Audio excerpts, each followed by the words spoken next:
L'AS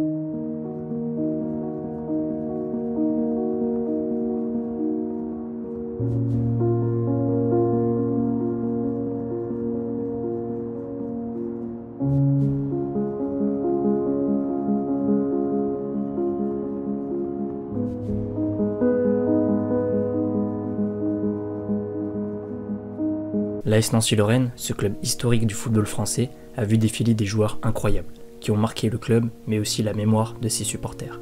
Mais au-delà de leurs exploits sur le terrain, ce qui intrigue souvent les fans, c'est ce qu'ils sont devenus après leur passage à Marcel Picot. Ont-ils réussi à poursuivre leur carrière au plus haut niveau? Ont-ils trouvé une nouvelle vie dans le football ou ailleurs? Dans cette vidéo, je vais vous faire découvrir 10 légendes de Nancy avec leurs performances marquantes au club, mais surtout leur parcours après la SNL. Moi c'est Flo, bienvenue dans cette nouvelle vidéo. Tony Vairelle. Né à Nancy en 1973, Tony Vairelle est une figure importante du club dans les années 90. Il a disputé 151 matchs en rouge et blanc, inscrivant 53 buts, un ratio très intéressant pour un attaquant.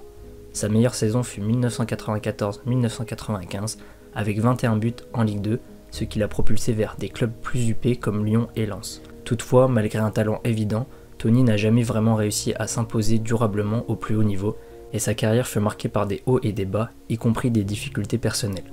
Aujourd'hui, il reste très impliqué dans le football amateur de sa région natale, notamment en accompagnant les jeunes et en les aidant à éviter les erreurs qu'il a pu commettre.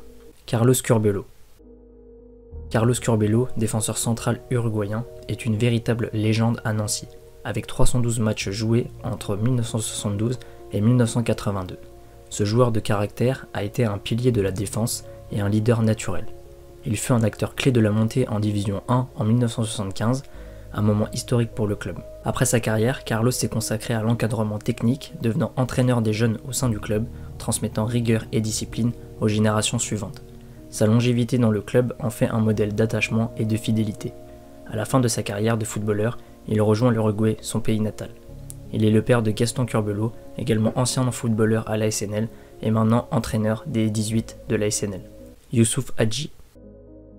Youssouf Hadji, formé à Nancy, est un des joueurs les plus populaires et emblématiques du XXIe siècle au club. Avec 339 matchs et 85 buts, il est une vraie légende. Il a su s'imposer comme un leader charismatique, souvent capitaine. Après son passage à Nancy, il a évolué dans plusieurs clubs français comme Rennes, Montpellier ou Bastia, avant de revenir finir sa carrière là où tout avait commencé. Mais Youssouf, ce n'est pas que le joueur. Il est aujourd'hui un ambassadeur du club et a fondé une académie pour les jeunes, dans le but de transmettre son savoir et ses valeurs, notamment aux plus défavorisés. Son engagement social fait de lui une figure incontournable de la vie nancéenne. Youssouf fait maintenant partie du staff de l'équipe marocaine. Olivier Rouillet. Olivier Rouillet a marqué les années 70, disputant 180 matchs et inscrivant 46 buts sous le maillot de Nancy. Sa carrière est surtout associée à la victoire historique en Coupe de France en 1978, un exploit qui est resté gravé dans la mémoire des supporters. International français à 11 reprises, il a poursuivi sa vie dans le football après sa retraite en devenant entraîneur. Puis il est devenu consultant sportif pour la télévision, un rôle dans lequel il partage sa connaissance et sa passion du jeu. Son regard critique et son expérience font de lui une voix respectée du football français. Jean-Michel Moutier. Jean-Michel Moutier, gardien emblématique, est le joueur ayant disputé le plus de matchs dans les buts de Nancy, avec 406 rencontres au compteur. Son rôle fut déterminant lors du sacre en Coupe de France en 1978, où il réalisa plusieurs arrêts cruciaux. Après avoir accroché les gants, il s'est tourné vers le coaching des gardiens, formant plusieurs générations. Sa connaissance fine du poste fait de lui un acteur clé dans la transmission des valeurs du club. Il reste une figure respectée à Nancy, à la fois pour ses exploits et son humilité. Selon certaines sources, Moutier serait devenu directeur sportif. Kim, attaquant brésilien arrivé en 2004, a marqué l'histoire récente du club avec notamment un but décisif en finale de la Coupe de la Ligue en 2006, remportée par Nancy. Il a inscrit 23 buts en 73 matchs, un bilan remarquable. Après Nancy, il est retourné au Brésil où il s'est investi dans des projets sociaux, utilisant le football pour aider des jeunes défavorisés. Cette dimension humaine de sa carrière post-football fait de lui un exemple inspirant bien au-delà du terrain. Aujourd'hui, Kim s'occupe des jeunes de sa ville au Brésil où il transmet tout son talent. Michael Chrétien.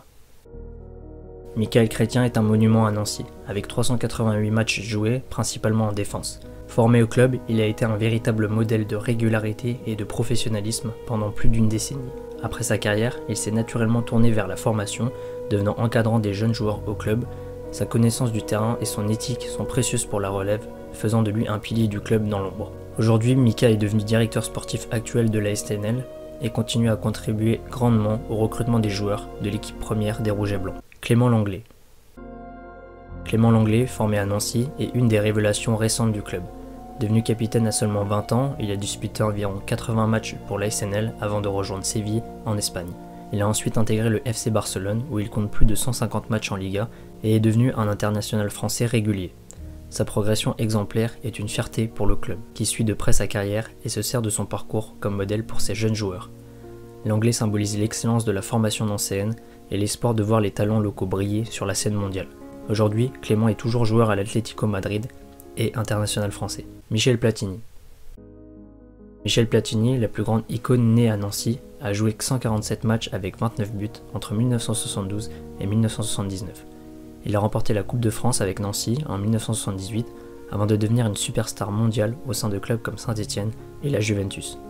3 fois Ballon d'Or, champion d'Europe avec la France en 1984, il est l'un des meilleurs joueurs de l'histoire du football. Après sa carrière, Platini est devenu président de l'UEFA, influençant le football au niveau mondial, mais il est toujours resté attaché à Nancy où tout a commencé. Son parcours est une source d'inspiration pour toute une génération. Aldo Platini.